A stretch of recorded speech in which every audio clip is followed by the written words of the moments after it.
Hi everyone! Quick disclaimer, we've been talking about AI and how we generate stuff with it. This was generated by AI. But, there is always a but. Because of generative AI, today we live in a world of what we call post-truth. Basically, you never know if what you are reading, seeing is actually true because of AI. Now, the disclaimer here is that, yes, the music was, for example, created by AI, but it was first composed by me.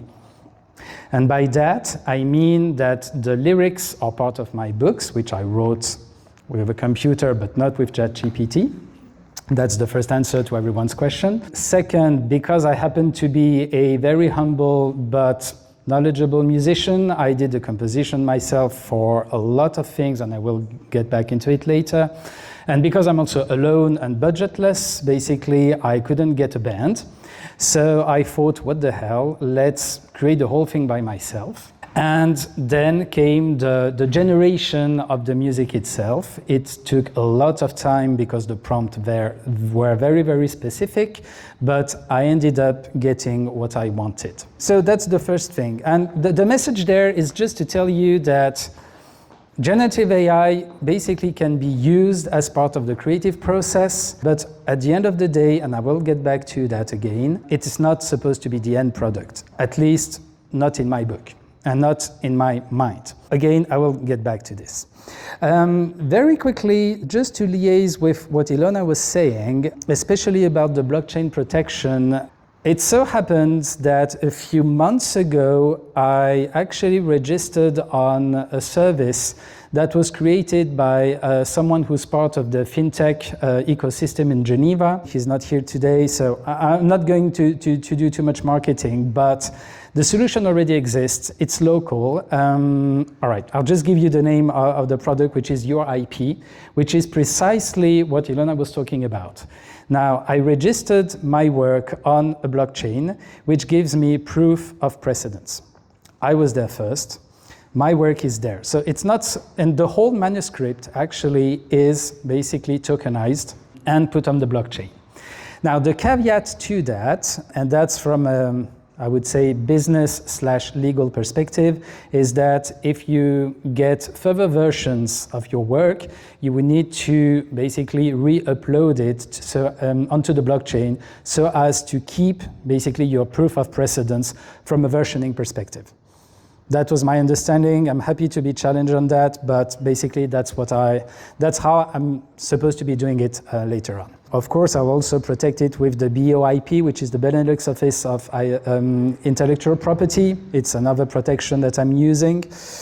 Now, the cynical man in me will say, and I think I hope Ilona will agree with me there, copyright protection is all well and good, but it also depends on your capacity to fight it in court, which is one of the reasons, unfortunately, why big tech and I think most major actors will steal your work, knowing full well that you won't have the budget to necessarily go to court and fight them. Now, it helps if you're not even aware that your work has been stolen, which is what we've been discussing before. So I'll just close that particular part and just tell you a little bit about myself. There is a QR code there, by the way. I promise it's not a cybersecurity risk. I coded it myself. It's just a link to my Patreon page. So if by the end of this presentation you feel any kind of interest in what I've been saying or what I'm trying to show you here, you can just scan that. It will take you to my Patreon page where you can get a lot of information, lots of goodies, and a lot of, I would say, inside knowledge as to the creative process, where I'm at with the project, what the hell is going on, and what is going to happen in the future. And I will be talking a bit more about that at the end of the presentation. Anyway, who the hell am I? Very quickly, I started, it feels like 3 lifetimes ago, as someone who was born into literature, actually. Before I got into tech, IT, cybersecurity, finance, etc., I was actually on my way to become an English teacher. So I just have basically a master equivalent in English literature and translation, which is how basically I got into English at first. I'm also a huge nerd. So if there are any fans of pop culture, geeks, etc., you are more than welcome at my table, and most of it will make sense to you. For the others, try and catch up. That's what I can tell you, but I'll be gentle, promise. And by geek, I mean I've been into video games, role-playing games for most of my life, and it has really shaped what I'm doing right now. I'm also completely obsessed with a certain type of universes, and mainly the dystopias, such as the cyberpunk universe. So, for those of you who might not know what cyberpunk actually is, cyberpunk, I mean, does anyone here know Blade Runner, for example? I see a few raised hands. All right, I am in good company. Perfect. So Blade Runner, very quickly, is one of the flagships of the cyberpunk movement. It wasn't necessarily at first, but it became, especially from an aesthetic standpoint. If you see images of huge, dark, wet, depressing cities with neon lights, holographic advertisements, stuff like that, this is Blade Runner, right? There were a lot of other themes that came with Blade Runner, but really it's the aesthetic that put it there. Now, one of the main cyberpunk movies that came out for these last 20 years was actually The Matrix. I think all of you should know The Matrix. If you don't, shame on you. But ultimately, The Matrix was really the apex of what cyberpunk had to offer at the time, and we have the Wachowskis to thank for that. That's on the western side of the planet. Some of you might know of stuff that happens mostly in Japan and Asia. I would cite basically just two main movies there, which are animes, which would be Akira and Ghost in the Shell.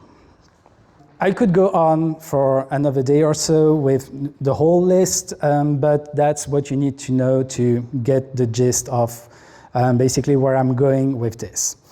Now, I'll get back to what is cyberpunk later on, because ultimately I think the idea also is what am I doing here, and what are my books basically about.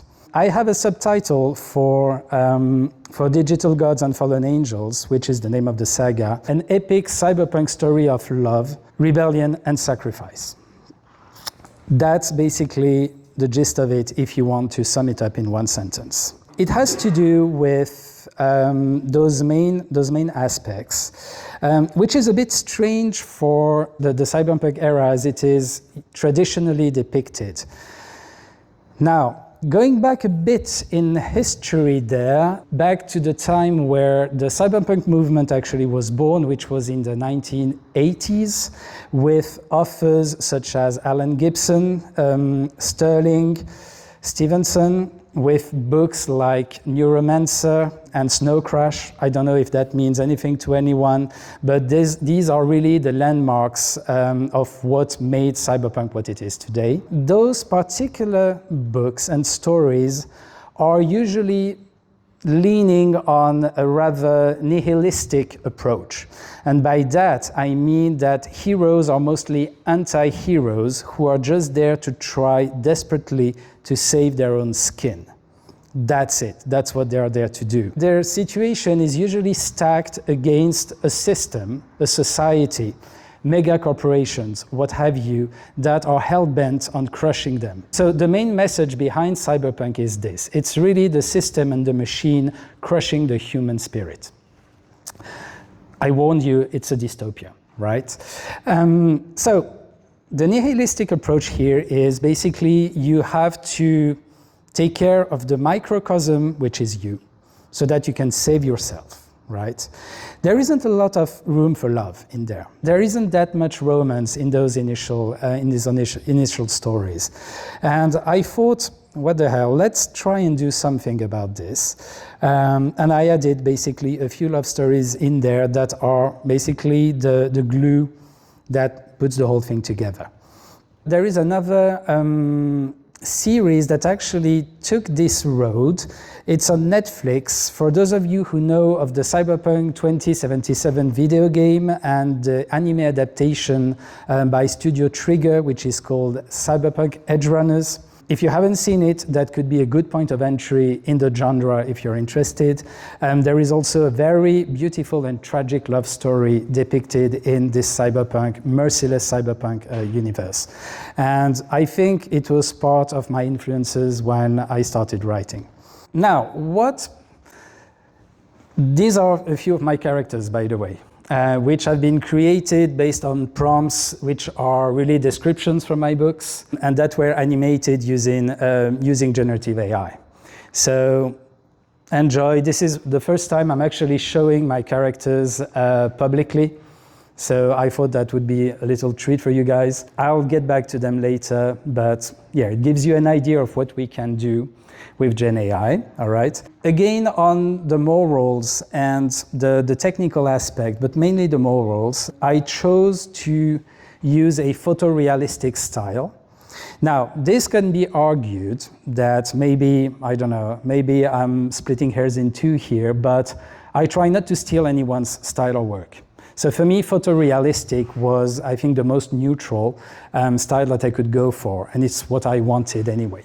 But yeah, so that's basically what I've been doing. I'll just say something there because I think it's important. I told you that it wasn't supposed to be a finished product, and it isn't.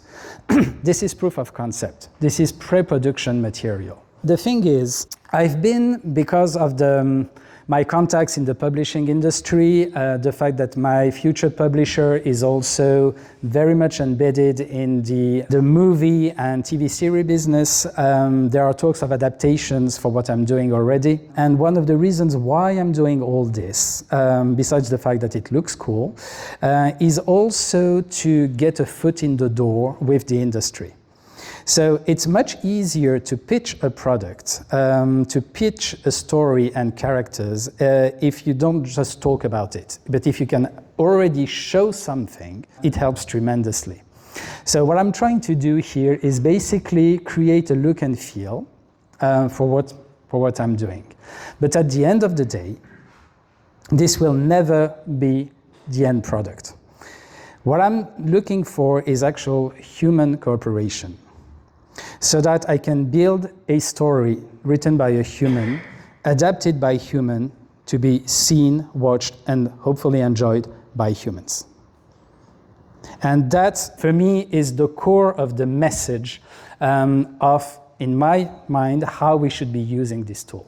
Very quickly, just to give you an idea of the madness I set myself into, she's cool. Basically, Digital Gods and Fallen Angels is a 4-book saga that should span around 900,000 words. To give you an idea, not that I'm comparing myself to Tolkien, but the Lord of the Rings trilogy is 576,000 word long. The whole of Harry Potter, 7 books, is 1 million word long in word count. So I've set myself on a, I would say, long and difficult path, but I guess I'm an ambitious writer and I hate writing short stories, except when I'm actually writing short stories, but this is a huge novel divided in 4 parts. And I'm writing everything in one go.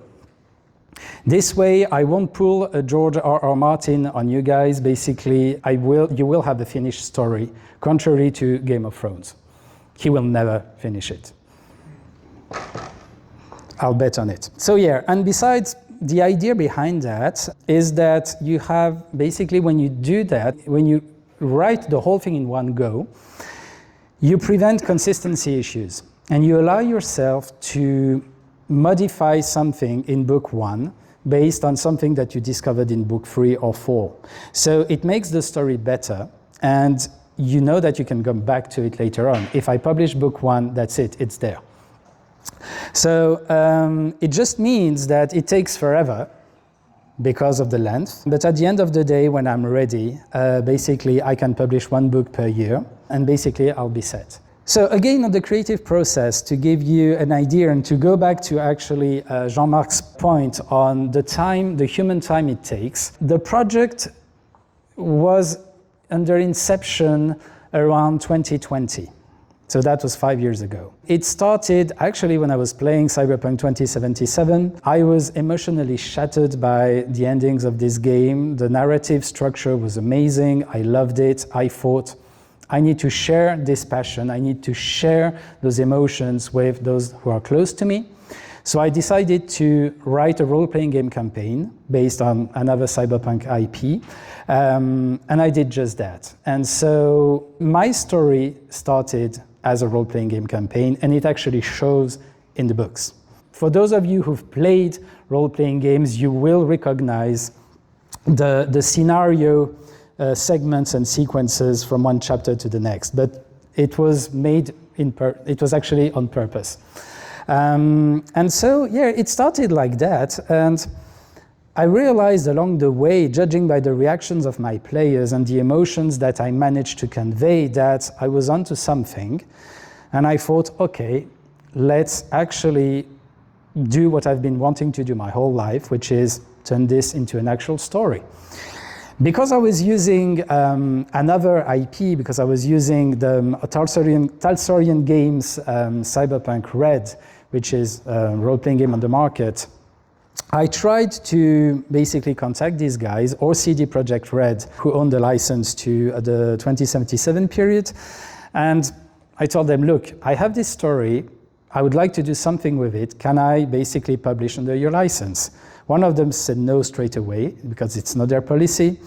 The others, CD Projekt Red, told me, sure, no problem. If you have between $50,000 and $80,000 worth of lawyers ahead of you, just so we can work on the contract, etc. And I said, forget it.